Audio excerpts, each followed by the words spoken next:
Mga kapuso, mataas po ang tsansa ng pagulan ngayong Miyerkules sa ilang bahagi ng ating bansa dahil po yan sa Intertropical Convergence Zone o ITCZ.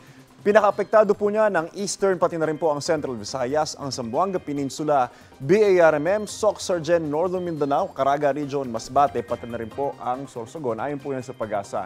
Uulan naman ang Palawan at ilang pambahagi ng Visayas at Mindanao. Bukod po sa malamig na temperatura ay may dala ring ulan. Sa Batanes at Babuyan Islands ang hangin amihan, kaya dapat po maging alerto rin tayo dyan mga kapuso. Mas makaasa naman po sa mas maayos sa panahon ngayong araw ang Metro Manila at ilang pambahagi ng Luzon. Pero mga kapuso, posible pa rin po ang may hinang ulan o kaya yung mga local thunderstorm. Maigi pa rin po magdala ng payong mga kapuso. Paalala po yan. Paalala po, stay safe and stay updated. Ako po si Anjo Pertiera.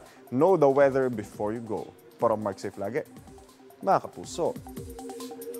Kapuso, huwag magpapahuli sa latest news and updates. Mag-iuna ka sa balita at mag-subscribe sa YouTube channel ng GMA Integrated News.